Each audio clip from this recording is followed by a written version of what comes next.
Welcome to episode 53 of the Trash Talk Business Podcast. You've come to the right place if you want to know more about this amazing place we call the junk removal world.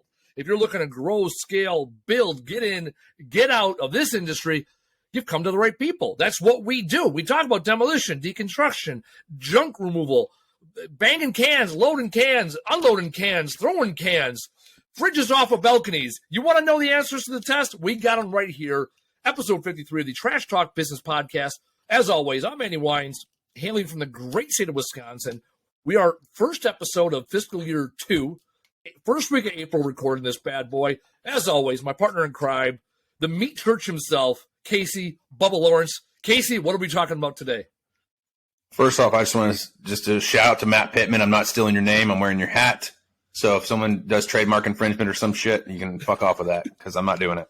Also, that's how simple it is to get a mention on our show. If you give Casey a hat and it says Meat Church on it, I'm going to mention it. That's it. Yeah. Real quick, for all you people that don't know what Meat Church is, look it up today. Like right now, I would stop in traffic.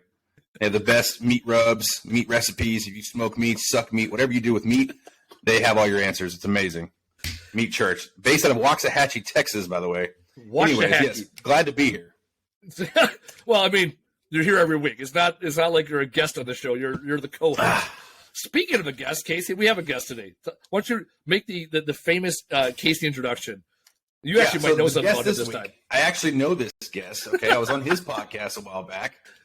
His name's Lewis, and he's very familiar with the junk removal space. Believe it or not, hails from the great country of Canada.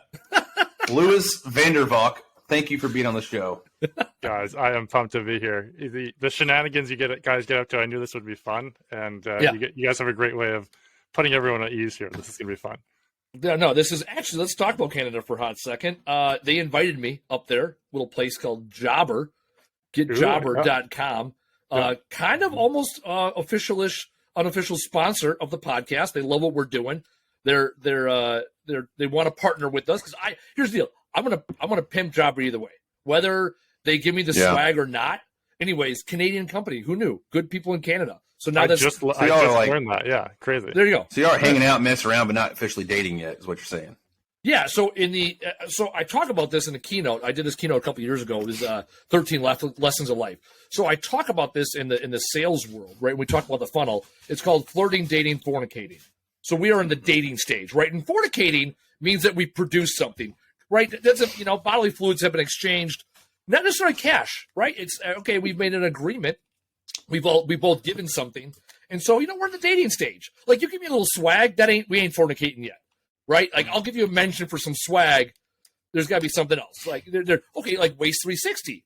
Right. By the time this episode airs, we've already met all the cool people at Waste 360. Like that was no shit fornicating. They gave me a swag box. They're putting me up in a hotel. I won an award. Like that's a real deal. Like let's make something out of something. Currently dating with Jobber. Here's the deal. I've been dating them for like 6 years though, and it's kind of like a bad relationship. I've been paying them the whole time. So I'll tell you what though, it's the longest relationship I've ever been in. So. I don't know if that says more about me or Jobber. Lewis, what do you know about Jobber? Now that we've peeled back all the layers, it's so true. So, fellow Canadian Lewis, we're 4 minutes into this episode. Casey and I are both drinking coffee. God only knows where we're going to be in an hour from now. Woo! It's going to be good. I had a chat with Jobber a couple of weeks ago. They're looking at potentially. They're in the dating stage with me. I don't know where it'll go. I've got clients use it. We were in the residential space a lot, like residential construction and stuff, with clients when I first got started. And lots of people love Jobber. I have heard very few bad things about Jobber. Yeah, 6 years. Here's the thing. I've tested a few of the other ones. I test drove, and I had a business for a while that was using Vonago. I know I've looked at Service Titan. Casey was a house call pro guy. I'm one of those. It's like it's similar to like the DeWalt versus Milwaukee versus Makita argument. Once you're comfortable with one of them, you're like, that's the thing. If someone wanted to go toe-to-toe and argue with me that their thing works better for them, I'd be like, cool, right? Well, we've already kind of done that because I used a different platform, and it was very similar, but it was almost like, I mean, you couldn't really compare the two because I've never used Jobber, and you had never used the other one. But so Lewis, real quick, because I see where this is going, like it always does. What do you do? Casey's in charge of keeping us on the tracks, right? I'm gonna sit here and talk about Jobber. Whatever. I'll talk about Jobber later. I'll make a point to bring it up next time I hear. All right, we've got the meat sponsorship and the CRM sponsorship here. Let's get into the Lewis sponsorship. And no one's paying us. No one's paying us. We did our mentions, and no one's even paying us for these mentions. Doing it out of the goodness of our heart. I love it. So out of the great state country of Canada, I am currently under 3 feet of snow here. It keeps pretending to be spring, and then we get another 6 inches of snow. But it's maple syrup season right now, which is cool. So yeah, I do marketing. So we do websites, SEO, logos, Google ads for junk removal companies mainly. We started in the home services industry, and then I dabbled in the junk removal space, starting a company in 2021. And from there, it's like, this is an awesome industry, awesome people. It's just a fun gig. So we work with a lot of junk removal businesses now. So I do see almost every time I go on the junk removal forums, which, I mean, if you want some really good, high quality drama content, there's some great stuff out there. However, occasionally, it should be a reality show, right? Occasionally, there's hey, real question, real answer, and your name comes up all the time. So, do you only work with junk removal, or are you just well known in the circle? Because high praise from you. Like you put out, from what I'm seeing, you put out enough information, or you served enough people where people vouch for you, Lewis, not like name that XYZ company. Mm-hmm. Yeah. Yeah. So we started working with anybody in the home service industries in 2019. I went hard into asphalt paving for the first couple of years and remodeling. And then after starting our company, it was like I got to test out all these different things, starting our own junk removal business. And now we're like 70-80% junk removal clients, because it's, we know the industry. We can have conversations that matter with people. People can feel comfortable being like, hey, what did you do here? They can ask me how I like radio ads. I don't know, because I looked really hard at them and decided they weren't for us. They work well in some markets. So I've kind of been able to have those conversations with people. And I like having conversations where it's like, we're both understanding the topic. I know remodeling well, because I was in construction and did that sort of thing for a few years. I know concrete well. I actually went out and worked with a paving company just as we were doing that sort of thing. So I like getting in and knowing the market that we're serving. So junk removal it's kind of a no-brainer for us. So are you currently still banging jobs, or do you have a junk removal arm, or are you all in on marketing now?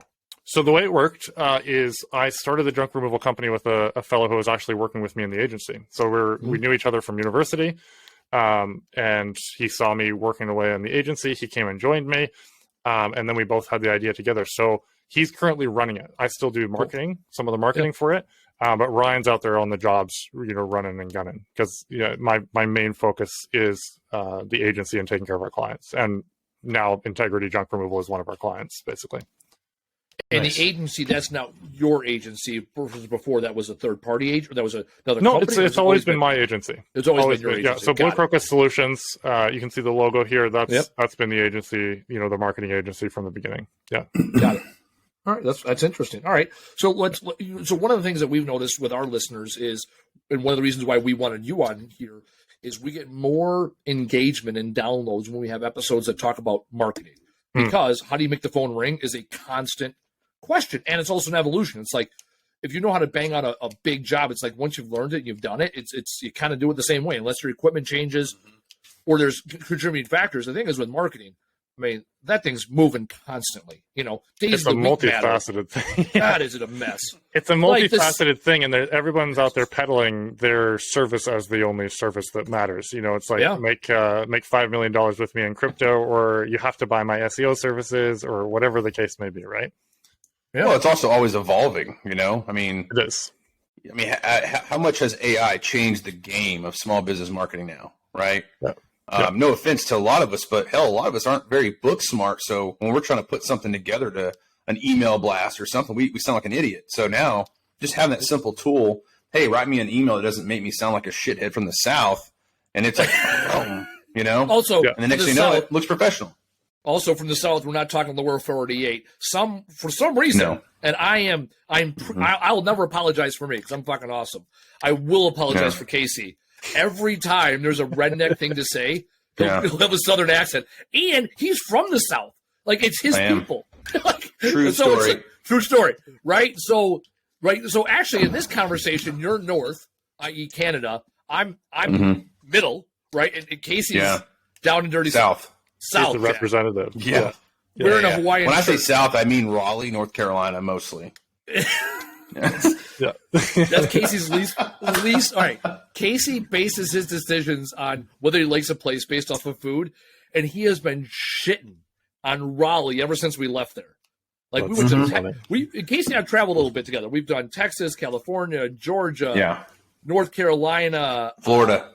I wasn't with him in Ohio, but he went to Ohio, and I've been in the same places in Ohio. So we got a pretty base of like, oh, here are places we like to eat food and do things. Vegas, his favorite steakhouse is now my favorite steakhouse. Like, and I've been to a few steakhouses. Like, somehow whatever. And I like the people and the food in Raleigh. Casey did not do great with the food. He didn't listen to the people, not the recommendations. We met some cool people in Raleigh. The food did not live up to Casey's. Lewis, what if I stuck a huge metal straw into an oak tree down here in Texas, and I was like, "Hey, look at my maple syrup." You're gonna laugh and be like, "That's not maple syrup."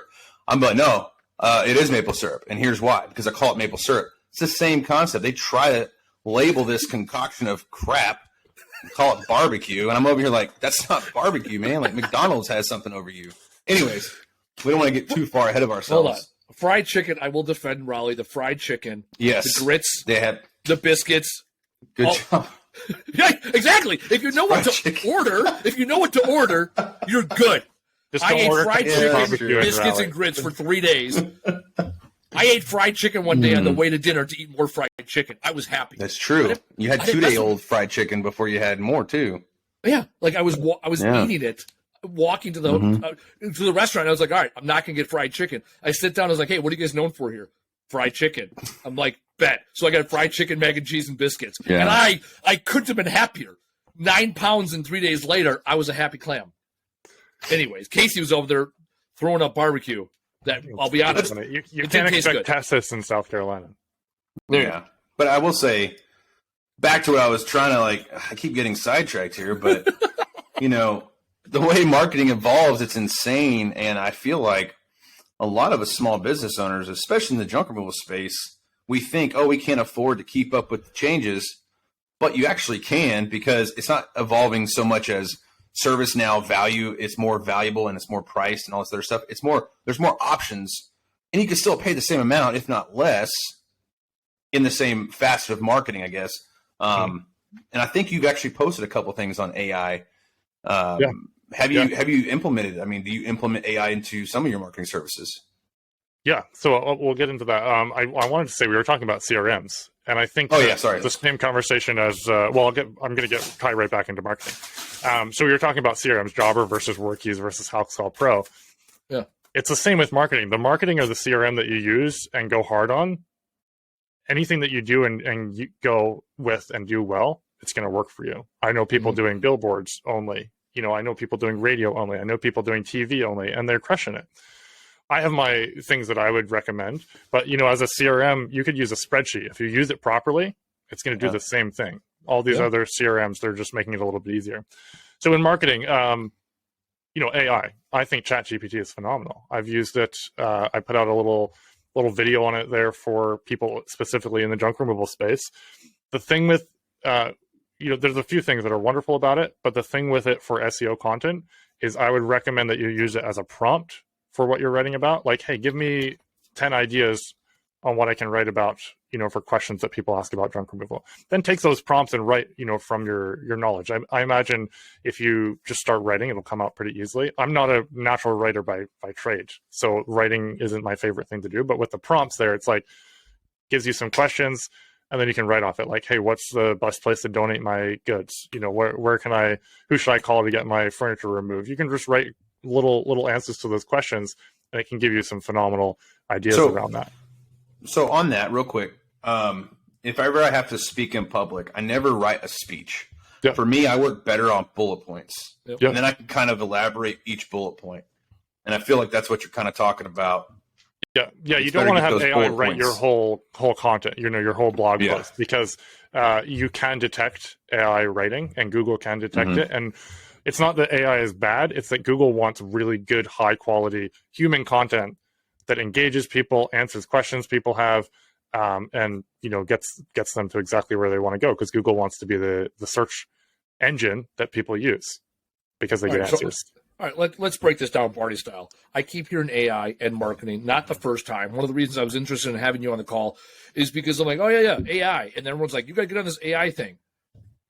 Break it down party style, because if I'm confused, I got to imagine there's one other listener out there. Hi, my name is Andy. I'm a junk removal company.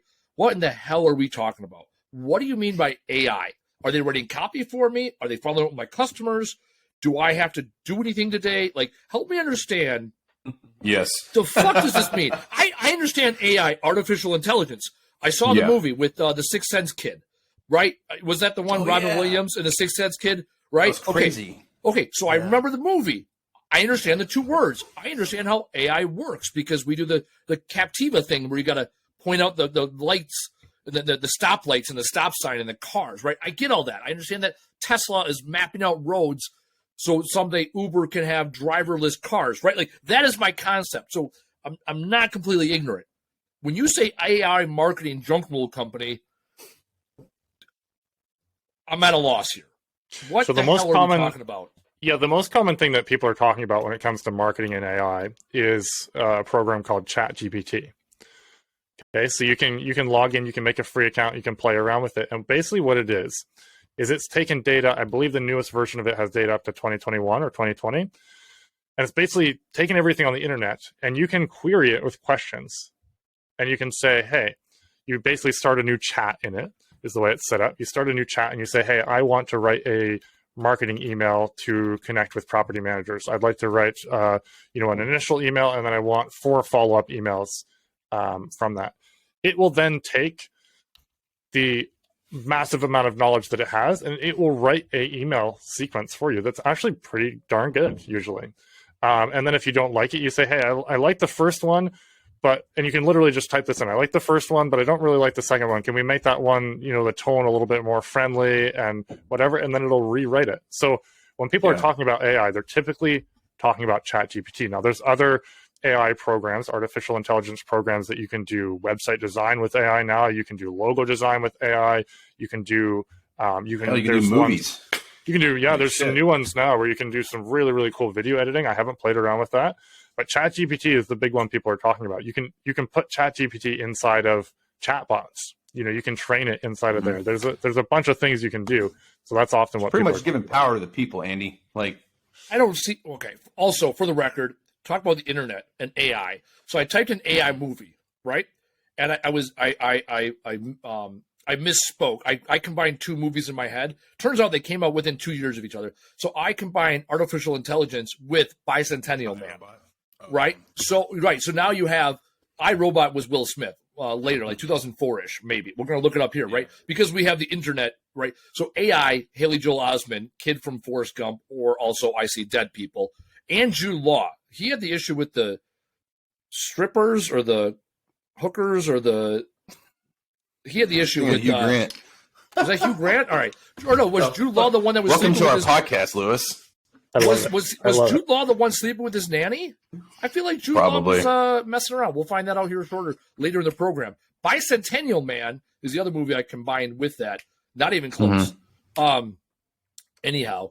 And then you also had, what's the one with Joaquin Phoenix when he was dating the AI person, not person. Him.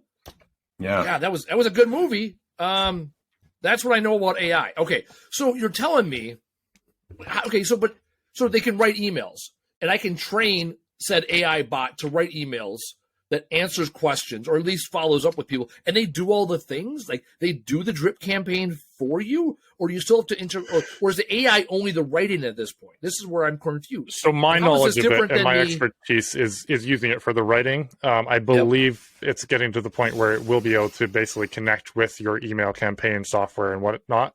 You say, hey, write me a script then put it in here, then schedule it to go out here. I just pulled up ChatGPT as an example, Andy, and I said, I don't know, can I share my screen here? I don't know. Do you guys do video versions of this? I've only listened to the... Most of our listeners, most of our audience are listeners. However, you can put the share in there while you're pressing the button. It takes a couple seconds to upload it because internet's. I will share a couple of their fun facts because I'm all about a few things. iRobot 2004. I was correct on that. Will Smith. We don't need any omissions. And Jude Law publicly admitted to having a messy affair with his kid's nanny back in 2005. I was not wrong. I knew there was something. Well, it wasn't his nanny, to be fair. It was his kid's nanny. His nanny, that might be a little weird. But, This takes it right out of the weird spot. Here's the deal. Trash Talk Business Podcast, the first year of this show was mostly around the junk removal world. Now we're branching out to general business, social topics. We have no football. We have no football this time of year to argue about, and I don't care enough about baseball to make an argument. Go Brewers, opening day here in Milwaukee. Don't care. Not an official sponsor.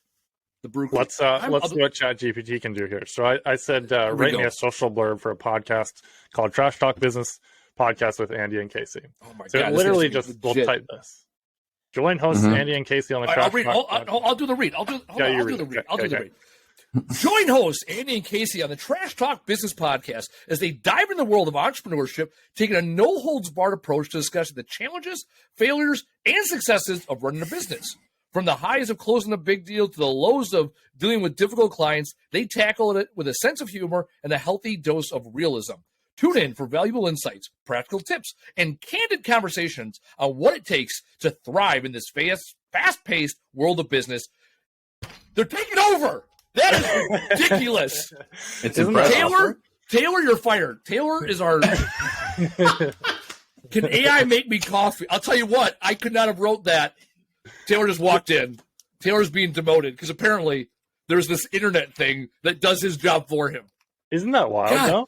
That was so good. And I can't press the publish button on the podcast. Oh yeah, you know what I do? You're right. Taylor did remind me that I don't press the publish button, because I don't know where the button is. You can train a monkey to press a button. I could probably figure it out. God, is that good? Wait. If Gary Vaynerchuk. All right. Okay, so what Taylor just said, rewrite it as though Gary V wrote it. Also, where are they pulling this info from? So they pulling all this from the interwebs? So this is what the internet thinks about us. Right? Am I asking? It basically took cues. I don't know if it would have data on the podcast specifically, because I believe it's only up to 2020 or 2021. I could be wrong on that. But it basically takes the cues, with the podcast. It's Andy and Casey, and it just took some general knowledge about business. So I wrote it as Gary V, right? So you can... Okay, yeah. All right, here. So Casey, now we're going to see who does a better job reading. No, you can't read it ahead of time. No, hold on. This is like teleprompter. The bottom one. Hey, it's your boy, Gary V. Read that. You are Gary V. There's no F words. Okay, fine. Okay. Hey, it's your boy. That's true. It definitely didn't do a great job there.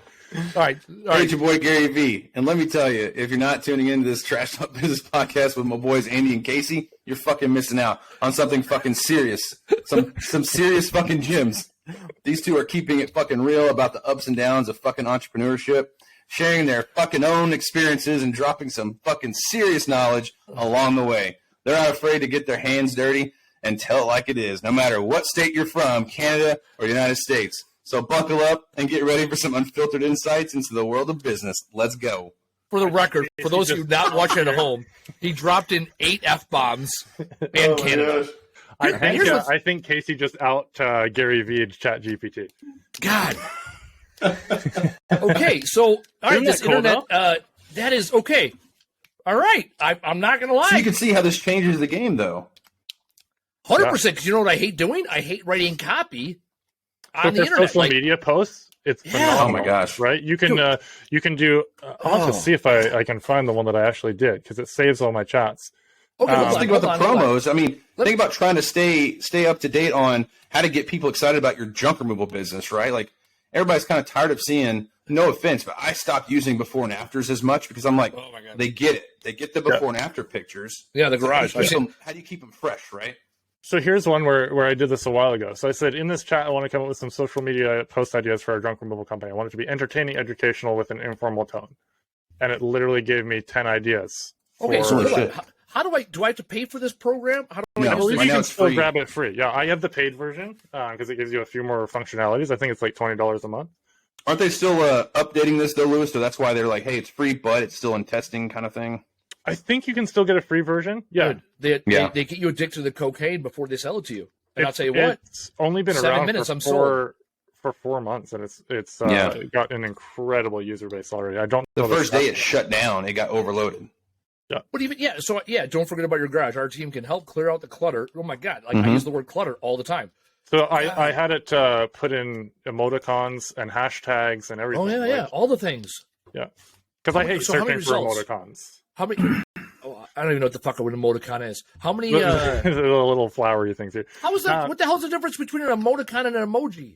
Oh, I meant emoji. Yeah, sorry. Oh my god! I thought I got an 8-year-old daughter that knows this shit like a whiz kid inside and Yeah. out. She's like, Dad. Oh Yeah, no, so it spat out 10. So if we choose Yeah. one, and then You're we like- can get it to rewrite it. And then I said, all right, give me some more informational, educational ones. And it's like, God, did you know improper disposal of hazardous waste? And I said, let's see 4 humorous ones. We like big trucks and we cannot lie. It's like it gives you all these what ideas, the and then hell? it gets your brain I'm firing working. my marketing company. I don't need a marketing company. Isn't it I wild? God. And the thing is, it's well written. Here's the deal. That sounds as good, if not better, than name that generic marketing company that writes generic, right? Like again, because now you can get dialed in. Like if you put another one in, like, hey, make this local, and then like more. Well, And so- you can train the chat. Yeah. So you could keep Yeah, this yeah, chat going, and you could have your name, you could have your company name, and then it always knows to reference that. Hold Yeah. on. This is what I just have an epiphany, like a light bulb in my head, like the movie Hook. Remember that when Hook has an epiphany with Smee, the good one, the Dustin Hoffman, Rob Yes. Williams version. Before Anyhow, he I liked had- kids and stuff. which one?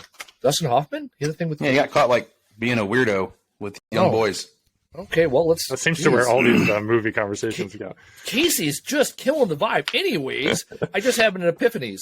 Right. So my mom has been telling me for years that I need to learn to work with people. Let me tell you something. With AI, that ain't a fact check. I can learn how to tell an AI bot what to do, and it does what it's told. God, that's nice. Well, so Andy knows my wife has a photography business, right? Yeah. But she only does small businesses and real estate professionals. So it's brand photography, lifestyle brand photography. The problem is having to convey that to the public and have them understand what lifestyle brand photography is. It could be an issue, but we actually used ChatGPT and to write a couple emails to some real estate professionals. And it was insane because if you tell them, hey, keep it short and simple or keep it within this many words, that way it's not a story. Yeah. And it gets to the point where you're like, holy shit. And then you read it, you're like, I didn't even think of that. Like it sounds legit, sounds amazing. And you keep playing with it. I do suggest still proofread everything they write because there is some tweaks. But the cool thing is this doesn't necessarily replace marketing agencies as much as it replaces the small business owner who's on their downtime. I don't know how to market. Like, I don't know how to do ground marketing. This is what you can do on your own on top of their stuff. If you take a picture of the guys in the field, right? Most of us can take a picture. Hey, here's the guys out. Like my post would be like, "Hey, I'm out here banging another job." Like that's the extent of like the depth of what I would say because I'm just facts. Like, hey, we do junk removal. Hire me, right? Like that's my version of marketing. But if you can upload an image and say what like, God bless this internet thing is blowing my mind. Check this out. It's gonna take it a step further. So this one here, I know it's gonna take a second to load. Mind blown. So I said I literally just popped in. I said I want to write some SOPs for my junk removal business. Came up with how to write the SOP, and then I said, "Cool, great information. Can you write an SOP for truck checks at the end of the day?" And it ran through a whole thing. This literally takes 5 designated parking areas. Now, if you can just tell it to fuel the truck when they come back, yeah, to the exactly. shop.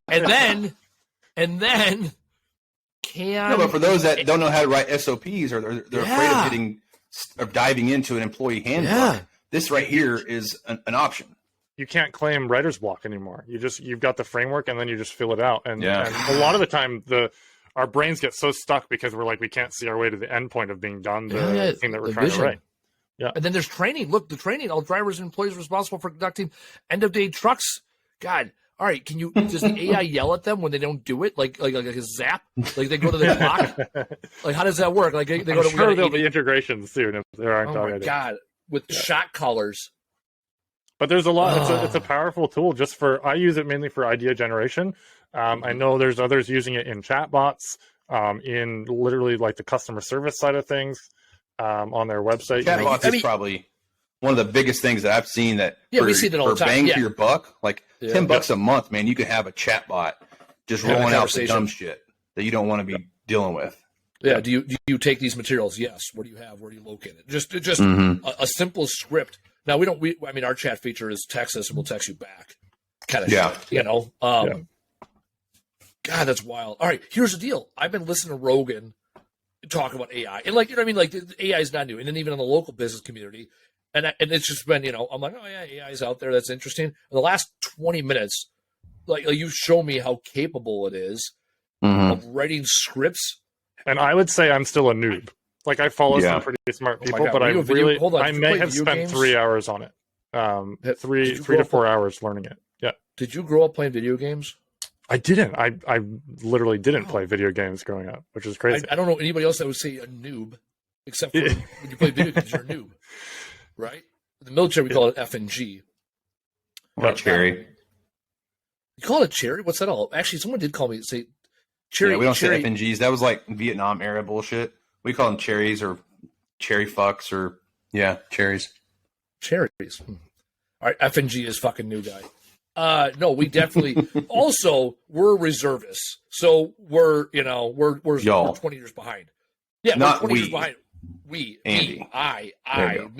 me, and the gentleman that I deployed with. Yeah, we're all the reserve real type. Grown-ups. Real. You have to have 3 formations a day to know where you're at, and you have to live in the barracks because you can't be trusted by yourself. 4 formations. 4. Oh yeah, PT, morning, noon, night. There you go. 4 formations a day because you're so grown up. You also you have to have a safety brief on Friday that says, "Hey, don't either add to the population or take from the population." Yeah, you have 3 nights. You have 3 nights not to screw this up, and yet on Monday morning you're having a conversation. On Monday morning you're having a conversation about someone's in jail, married, or got someone pregnant, and it's usually the same person. Every time. There you go. Take the dice. So Lewis, this is straight up curiosity. First off, what part of Canada are you in? And second off, how is the junk removal market in that part of the world, like in Canada? And I know you have customers all over the actual country of U.S. too, but I mean, what's it like up there? Because hell, I didn't even before this podcast, Andy and I think we didn't know as much about how big junk removal is worldwide. Mm-hmm. But now, like we have listeners in 14 different countries, and we're like, holy shit, this isn't just a U.S. thing. So what's it like in your area of Canada? So we're pretty rural here. So I'm in New Brunswick, which is right beside Maine. It's bordering Maine underneath Quebec. It's the drive-through province, as I say. Everybody's on their way to Prince Edward Island or Nova Scotia. But we're in a location it's a university town, college town for you Americans. And basically, it goes from 50,000 to 80 to 100,000, depending on where you look in the general area and what time of year it is. So it's not super competitive here locally. When we put up a website that ranked, got a Google business listing that ranked, we're pulling in like 100 leads a month off of that. So it's certainly not Houston or Raleigh or any of those markets, right? But in the bigger markets, you would have that. So Toronto, Montreal would be similar. But 99.9% of our clients are in the States. There's a couple reasons. The population is bigger. There's a lot more big cities for us to service. And Americans tend to understand spending money to make money a little bit more than the overall general average Canadian business owner, from what I've seen anyway. All right. Also, fact checked, 41 countries. The Trash Talk Business Podcast has been listened to in 41 countries and on every continent, less Antarctica. And our number 2 Someone's country, got to change that. Right? Our number 2 country is Canada. Also, fact, the U.S.-Canada border, this is just random because I watch way too much YouTube shorts on history and geography. The U.S.-Canada border, longest border between two countries in the United States, and if the U.S. and Canada would combine, i.e. we take over Canada, we would be the largest country by landmass. We'd beat out The biggest hunting lease. There it is. Yeah. There it is. Here's the deal about U.S. and Canada. When you think about things that matter between countries, we're basically one country. Like if the U.S. declares to go to war with someone, Canada's like, yeah, I guess we're in. Right? Because 50-50, we're going to to war. Shrapnel anyway, right? Exactly. Yeah. Like the Brits are in, the U.S. is in, and Canada's like, oh, fuck. Like my mom and my brother are both in. I guess we're stuck. Let's go. And then also with trade, right? We have, well, I don't know how it is now because I don't pay attention to the NAFTA these days. I know Trump wanted to get rid of NAFTA, North American Free Trade Agreement.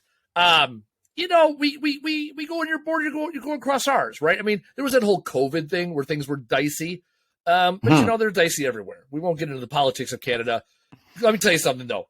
I had no real opinion of Canada until those truckers started fucking shutting their trucks down on the roadway. Let me tell you, I almost got a Canadian tattoo.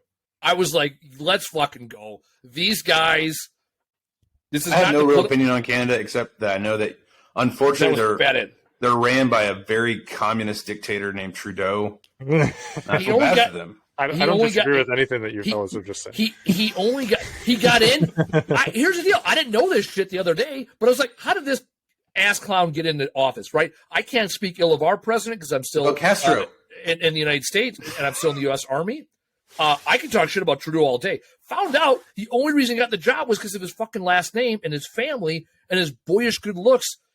He's a terrible human being. Like, he's god-awful. And don't get me wrong. We got Newsom in California and idiot in fucking New York that got shit canned. They're all the same guy. Like, let me grow my hair medium length, decent looking, mid-50s, terrible ideas. Oh, let's put that guy up.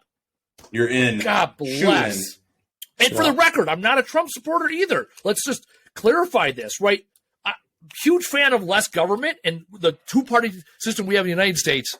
It's a rough one because you get two extremes. You get the horseshoe effect where at both extremes, they're the same people. Same people. We're nothing but pawns. We need football backs. We got something to argue about. Otherwise, I'm going to get on this real political quick, argument. Speaking of two different countries, how does that work necessarily with you, Lewis? If you have a customer in Texas, let's say Dallas, right? Mm-hmm. I mean, how does that work with like all the algorithms and stuff? I mean, obviously, you know way more than I know. But like, I was thinking to myself, I was like, would it be different or difficult to market in a completely different region if you're based in another? It's not. There's principles that play anywhere, right? Wherever you are as a business owner, there's certain things you can always do better than a marketing agency. You can get content better. You know the ins and outs of your area. So we try and ask questions that, just draw some of that out. But we also try and teach our clients, hey, SEO or ads should not be your mainstay, right? You should also be out. You should be connecting in networking stuff. You should be doing some cool stuff like Casey and I chatted about on our podcast about, connecting with people. You should be trying some different marketing ideas. But I think that's something that Andy and I honestly did completely different than other businesses. Like we still, even when we were busy as shit, still hit the ground, right? We still hit our communities. Yeah, you got to be doing that. And it's, I've heard some people, in SEO agencies who do really well with their clients say, hey, if we can be max 30 to 50% of your revenue, that's the sweet spot. You've got to be bringing it. You've got to be out hunting and gathering. You can't just be sitting back expecting us to do everything because you've got to be a well-rounded business. So from the SEO side, yes, we can serve people anywhere, but there's also stuff that you got to be doing in your area and also telling us about like for junk removal, where do you donate? Where can people donate? Where can they take hazardous materials? Where are the landfills? What are the rates for the landfills? Yeah. Those sorts of things help us a ton because then it's like, okay, cool. What are the rich neighborhoods? Where are the jobs that you're doing that you really like? What are the types of jobs that you're doing? There's got to be that communication because otherwise we can't help you. Like if we just go in and generically rank you for junk removal, that's the most competitive term out there. Maybe you really, really like doing hot tubs, or maybe you really like shed removals and deck demolition. Those sorts of things allow us to break out of the pack because most people aren't targeting on those specific keywords. it's almost like you've been listening to our podcast, because I can't express it enough when people are like, how do you market? I'm like, test 10 things, figure out which 3 worked, figure out why they worked, and do more of those 3 things. Yeah. And then continually add in more things. And if you haven't done something in like 2 or 3 years, bring it back and see if it might work. Right. Because I talked to these 2 kids. I'll call them the California kids. Actually, there was 2 sets of California kids. One was from Newport Beach. I talked to on the phone. And this other one was these California kids I talked to in Raleigh while I was eating that delicious fried chicken. # Oregon. Raleigh fried chicken. Oregon. Thank you. Oregon. I knew it was Oregon. Both of them, they're like 95% of their leads came from one source. Yeah. Like the guys in Newport, 95% of leads came from Yelp. And then a couple were because they drove the trucks around. And then referrals, right? And referrals we track differently, but of new customers, right? New customers, new source. And the other guys that were the Oregon kids are like, we asked them, what do you guys do for marketing? And it was like $7,500 a month. And it was like $5,000 in Google and $2,500 in Facebook. I'm like, well, what else? They're like, well, that's it. I'm like, yard signs, billboards, door to door. The biggest street problem was corner, their gross like something. revenue. Their gross revenue was like 175. So you're thinking to yourself, the percentage of that, and it's only on one facet of marketing. Look how much you're missing. Yeah. So that was the. I love what you're saying, which is every area is different. And what I like what you said too is I have seen this. We had on another company on a couple weeks ago, a couple months ago now, talking about SEO. And there is a lot of things that are repeatable but to what your point, I like what you said, they are repeatable across markets. However, you do need some local intel to input these things, right? Because I got this cat, he's been texting me lately, JK Property Restoration. Shout out to him. He texts me on Facebook Messenger every now and then we chat. And anyways, he's getting into junk removal. He's been doing landscaping for years. Their landfill rates are $164 a ton, 1 ton minimum. So his local 800 guy junk is $200 for a single item. It's like, well, yeah, like what he's doing is different than the guy in Tallahassee who was going to $14 a ton landfill rate, with a half ton minimum, like something just insane like that makes a huge difference. And that's what our listeners need to hear. Yes, there are some things repeatable. Yes, there are things that can be done remote, like to what Casey's question was in point. However, there's a certain level of local institutional knowledge that you have to collect and you have to share because then a marketing person or AI can adjust fire accordingly because your first shot's not going to hit the target, right? We got to walk the rounds in. Well, it's also, you look at the different generations of business owners, right? Like the older generation, they may be more comfortable going to network meetings and hanging out in a very relaxed environment where they can meet other people, but they do zero online presence because either A, they just don't know, or B, they're stubborn. They don't want to. And then you have the younger generation. It's a complete opposite. They don't want to get in front of people. They just want to do everything online or say, hey, Lewis, do everything that I can see on a computer screen. Awesome. Cool. Good to go. Yeah. And they don't want to get out in the public. And the happy medium, honestly, is all of it, right? Like you kind of have to do it all. And you're going to find out quick, like I found out real quick, if you overextend yourself on one or the other, you're going to feel it, right? Like I think Andy even did this at one point, just networking too much, where it's I'm spending all my time going to all these effing events that I don't need to be going to. And I just think if you're out there, at least like Andy said, do 10 things, find the best 3, repeat, and keep doing that. It's the same as making a goal list. Like make a goal list. And the minute you achieve one of those goals, replace it with another goal. Because that's how you keep up with the Joneses, I guess you could say, in small business at least. Yeah, definitely. There's I think there's some core stuff. Like you've got to have a Google business listing. You've got to have a website. You've got to have, your Facebook page. You got to be posting in Facebook groups. You got to be posting on your business listing. You got to be going to networking meetings. Like all these things, you got to be forming relationships with realtors and property managers. Some of the basics there, and then get creative. Like think up cool giveaway ideas to, connect with your community. Think about, different things that you can do there. There's a plethora of things. There's tons of really good books out there. There's tons of good information if you sort through the groups. But if you're counting on the groups to give you your pricing information, your marketing information, and tell you which marketing company is the best, you should be looking for more info than that. You got to be doing more due diligence. I once asked a guy if I gave him a price for the job he was asking about, could I take the job from him? And he was like, no, why would I do that? That's stupid. And I'm like, because I'm doing all the work to get this job, to where it needs to get. Yeah. And obviously we never had a conversation about that. But it's funny because later on down the road, I called Andy, actually. You remember this? You probably remember this. This is about 9 months ago. Big ass job came up with another junk removal company that's never done a job this big. Granted, Andy and I could probably look at this and be like, oh, all day, we'll get this thing done, A, B, C, and we're good. But the issue was I didn't have any interest in this. So Andy and I talked, and he was like, what I would do, he's like, tell them you'll put the entire estimate together. And if they get it, 50%, right? And it's because a lot of that legwork is putting the estimate together and getting the resources together and getting all this other shit together to get the job. Well, the problem with these groups that we're seeing is they want a quick fix, not a long play. Yep. Where they should be asking is, hey, who here can help me set up pricing for next year or for this year? Who here can help me get more profitable? I've been in business for 2 or 3 years now, but for some reason, my profit margins aren't where they need to be. Those are different kind of questions rather than, hey, I got this big ass job, a lot of factors to it, but I need you to tell me how much I should charge right now.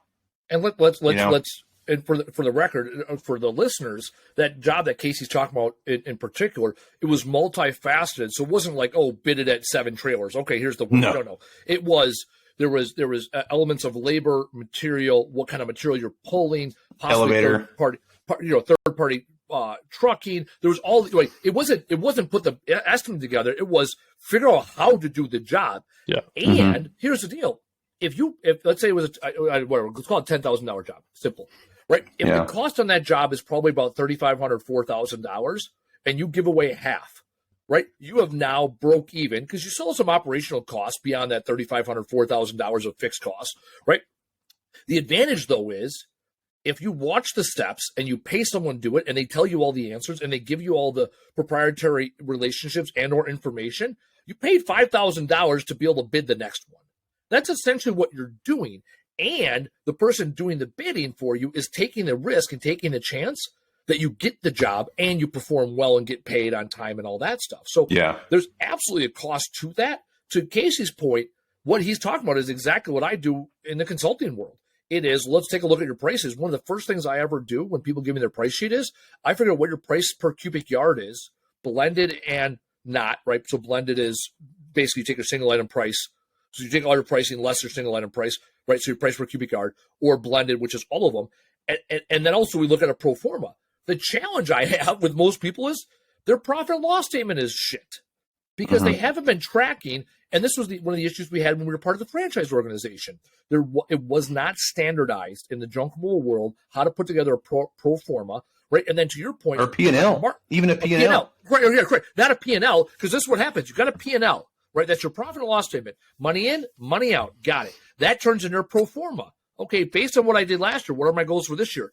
And then the third thing, and this is where marketing comes into play, is what is your return on investment against your pro forma? Because now you say, hey, I'm going to spend 10%, right? Let's say you got $1 million junk removal business. I'm going to reinvest 10% into marketing. I got a $100,000 year marketing budget.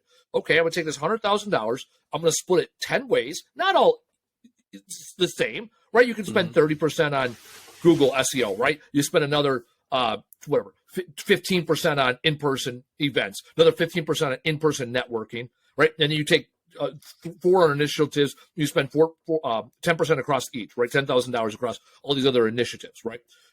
And then you see what happens. You go out, and then when the customer calls, you track where this customer come from. Because then it drives to your KPIs, your key performance indicators, which will tell you your return on investment. This isn't like, oh, yeah, we booked that job because we met the guy at the thing yesterday. It's like, in 10 minutes, you're going to forget why you booked that job. And then in a month from now, you're going to call Casey or I, or get on one of these groups and say, my phone's not ringing. What should I do? And my first question is, what happened? How did the phone ring for the last time? Out of your last 1,000 jobs, where did you get them from? Well, I don't know. What was your last job? Right. Well, maybe you ought to, like, you got to start tracking shit today. Yesterday would have been great. Today's good.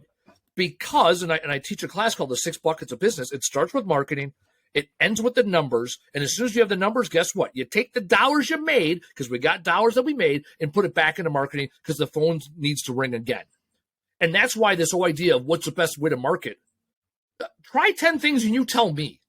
Yeah. You ask Andy, yourself better questions.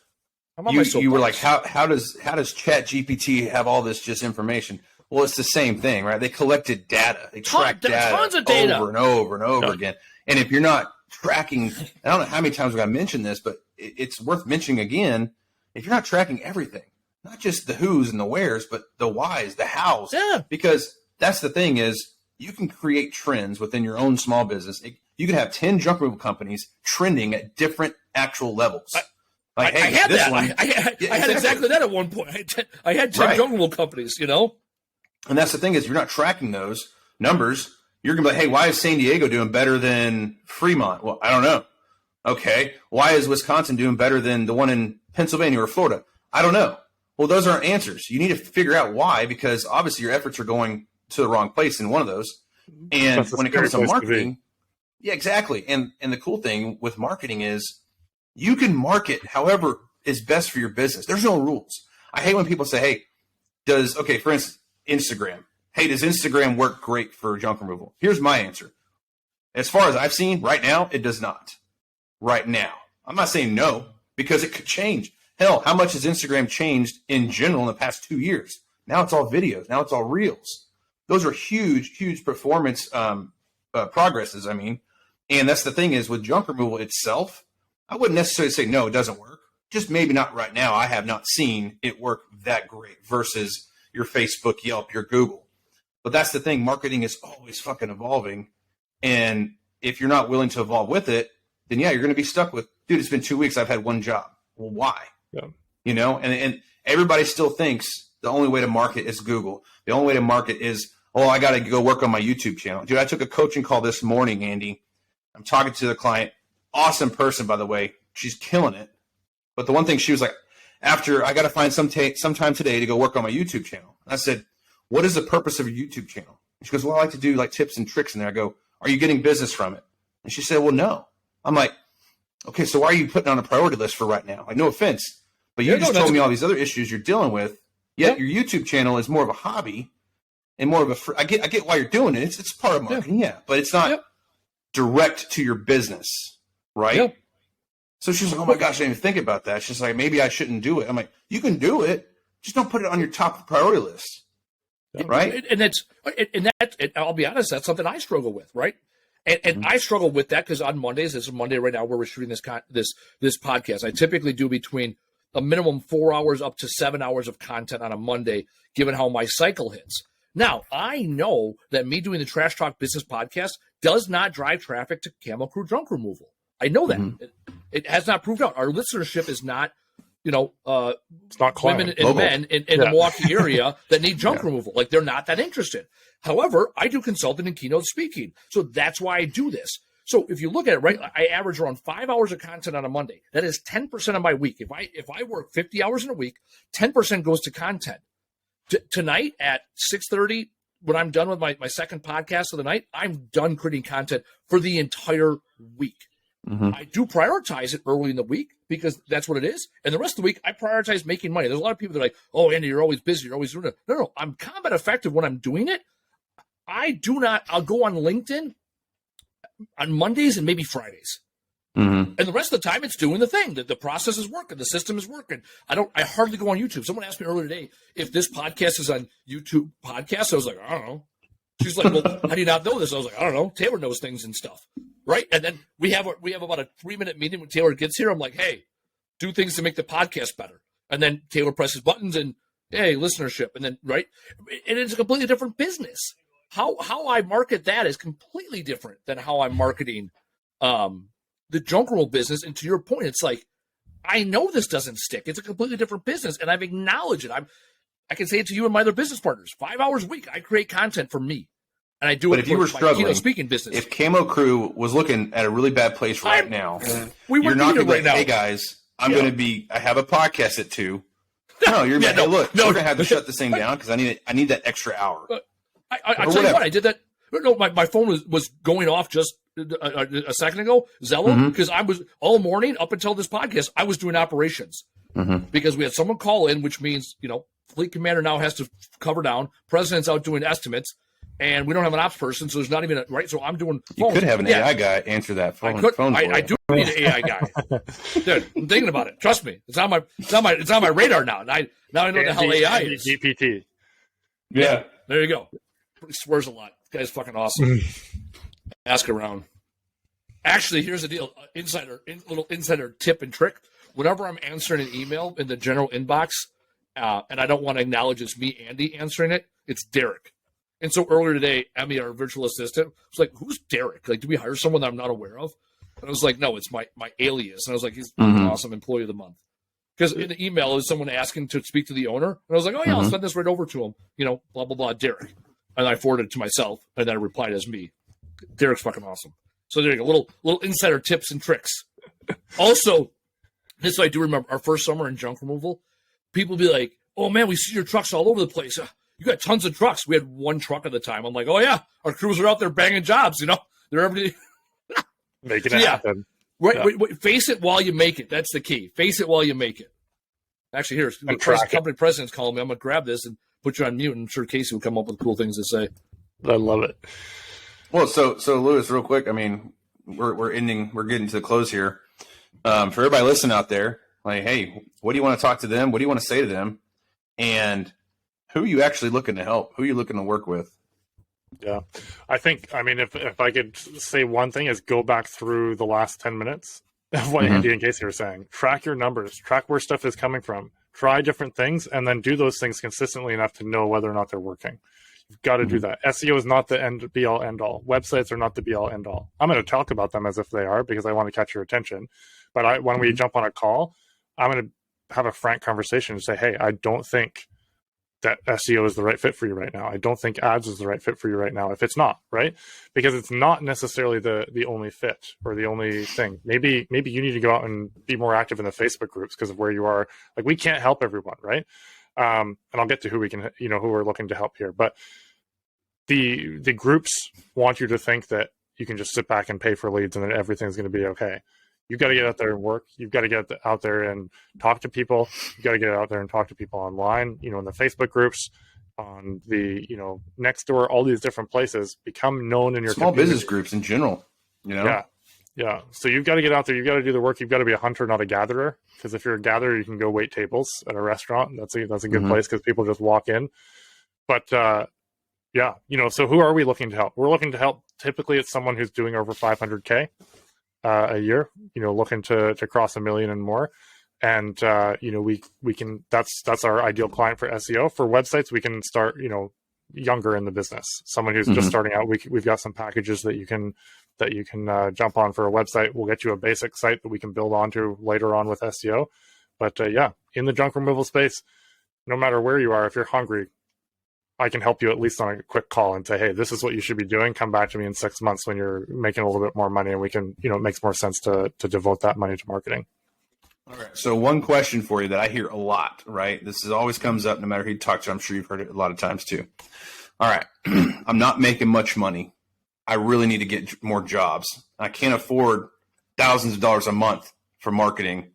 How can I get more jobs? Now, coming from someone who specializes in SEO and online marketing, what would that answer be coming from you? Because I already know what my answer is, but what would that be coming from you? What's your answer? There's going to be different answers based on, the conversation we've had. But the general answer is, if you need jobs now, SEO is not the solution. SEO takes time. Ads may be the solution. How much do you have to spend on ads? Do you have time to go and learn how to do it yourself? Do you have the money to put up at least 2 months of someone managing the ads and, putting a healthy budget to it? If so, that may be the solution. If you don't have any of those things and you're just starting out, Facebook groups and giveaways. One of my favorite things when we got started is we gave away things that still worked in the Facebook groups, and it just dominated, because we'd be like, hey, we've got a working fridge. If someone snags it today, we'll deliver it. And we get like hundreds of comments, and it always pushes to the top of the buy and sell groups. And it saved us a dump fee. So stuff like that, doing giveaways. I've got a video on our channel where I kind of explain a little bit more. And if anybody wants, I'll drop a little document where I laid out, but we did giveaways where we partnered with local restaurants. They put up the gift card, and then we gave it away. Every 2 weeks, we Nice. do a restaurant gift card giveaway. So things that you can do that don't cost any money. That's what you got to be doing. Yeah. And you got to get out there. Great. Wait. Oh, so the restaurant would put up like the $25 gift card, and you would go 50, promote it. 50 is what I was shooting for, 50 or 100. And then we'd say, hey, we're gonna put a little bit, we'll boost the ad a little bit, but we're gonna do the giveaway. You'll get a ton of exposure. Mm-hmm. You know, secretly, I want to ride on your coattails because people love you in the area, and It's a everybody win-win. loves you. It's a win-win. Yeah. You know what? I'll be honest. That's the kind of stuff that I haven't started doing again. I did that year 1 and 2, and year 7, you're like, oh yeah, like let's just go with the big 3, right? Yeah, exactly. Right? You're like, let's go with, I mean, obviously we wrap our trucks. We got the Google, we got the events. You forget to do the simple things that matter, and I got you here. 100%. And that's life, right? And also in jungle, it's like you forgot what got you here in the first place. Yeah.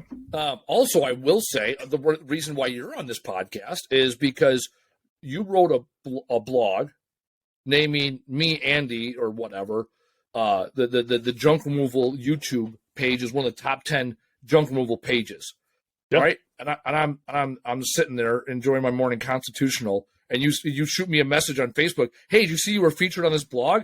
And I was like, this motherfucker, right? Like you made me feel like I wanted to give back, right? So I'm like, let's have a conversation. And again, we've been flirting, but maybe before that, like I've seen you in a few posts, and I'm like, this motherfucker with nice hair, like look at him. And I'm like, I don't know how I feel about this. Right now that you understood the assignment, you showed up to the podcast with a hat on, like a gentleman. So that's good. Hat gang here. Yeah. Oh yeah, no, it's all good because in your normal post you looked like blonde Trudeau, and I wasn't sure, and I didn't even know you were Canadian at the time.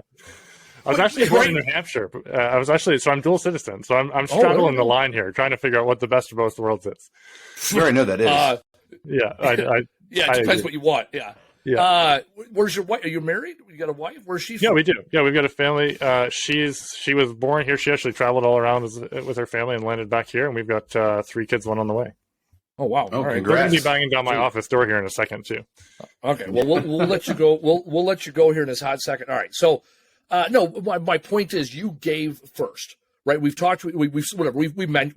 We've commented on each other's posts or whatever in the Facebook groups, or we've seen you. But it was when you went intentionally out of your way to, hey, you're in the top 10 junk. And then also the thing I did is I looked at my competition, if you will. But I don't really say competition, collaboration, right? When you're putting out free content on YouTube, we're not competing. We're all sharing shit. And there's some things that people cover where I don't agree with them on it. So it's like, well, I'll put my video out there. And like there was a video I watched the other day. One of my guys was like, oh, here's a guy taking apart motors. And I was like, cool. Like that's his thing. But there's like 120, 140 pound motors. They're consistently pulling the same motors. I'm like, I don't get those. I get little 25, 30 pounders. It's not worth my time. Like, cool. And I'm glad he found a really good way of doing it. And if I get a surplus of a shitload of those big ass motors, maybe I'll start taking them apart. In 14 years of doing this, I've never made money taking apart motors. So, but it was interesting to watch what other creators are doing because I don't often go on YouTube and look for more answers in this realm, right, of things that I understand. If your car doesn't start, well, I'm going to YouTube it because I don't know shit about cars. So good on you for giving first, writing that article, sharing it with me, being very intentional. Like, hey, look, you were featured here, right? Like it's a good way of marketing. Yeah, that you can do that as a junk removal business owner. Like you can do 100%. That as a business owner. Yeah, 100%. No, I love it. I love what you're doing. Appreciate you coming on the podcast. I'll have to get on your podcast. Sounds like Casey already joined you for a convo, so I'd love to get on your podcast and support all the things you're doing. Let's go around the room. Top 10 top 10. Ooh, man, we'll be here all night. Top takeaway from today's conversation. Casey, I'll start with you. Yeah, go ahead, Casey. Okay. Top takeaway is marketing is huge, right? There's so many different ways to market. And now this day and age, if you can find any kind of edge to market, at least test the waters. And what I mean by that is Chat GPT. The reason I brought it up and asked questions with Lewis is because I've seen what it could do, the simplest things that it could take off of your plate. It's well worth it. We're not all experts in every single aspect of our life. So why not try to get on board with something that could help fine tune that process? So marketing itself drives business. It really does make a huge difference keeping up with the Joneses. That was my takeaway. Well, Lewis, what you got? I think it would be, the point. It's funny that you tied it into me, but I think the point try a lot of things and give first. See how much value you can give to the community, to people that you want to work with, and you're going to get a job. It's bring value, and there's crazy stuff that happens. I'm going to go complete opposite direction, more comical. If you think you're the old guy in the room, you are. Right? Like I learned from a mentor years ago, for every mentor you have that's 10 years older than you, you need a mentor 10 years younger than you. And this today absolutely proved it, right? Because it's one of those, it's not that I forgot things or I don't know things. It's I learned what I learned at the time, and it's very simple to get stuck in your way. So I really do appreciate it. I've been intimidated by AI. I admit that vulnerably. I'm like, yeah, what's this AI thing? I haven't even touched it. And I didn't even know we were going to talk about that today, because my show prep is Taylor comes in here at about 2:00 and says, Andy, get out. I got to turn the thing on. Make a cup of coffee. You're on in 5 minutes, right? That's my show prep. The fact that we took it to AI, the fact that you broke it down, and I was vulnerable, and we were vulnerable, talk about things that are uncomfortable. And that's a beautiful thing in life and in business, right? A lot of people see where like guys like you, Casey, and I are at, and like, oh, these guys are rounding third, heading home. It's like, well, we were in the batter's box at 1.2, right? We were, and I forget what it's like to be in the batter's box. And I was on the bench for a while too, you know. Casey was watching. Well, it's important. It's important to understand where you are in the life cycle of your business, respect it, and watch where other people are and learn from them. Because the guy that's starting up in 6 months in might have some whiz-bang shit that you've never heard of, because they got a fresh set of eyes.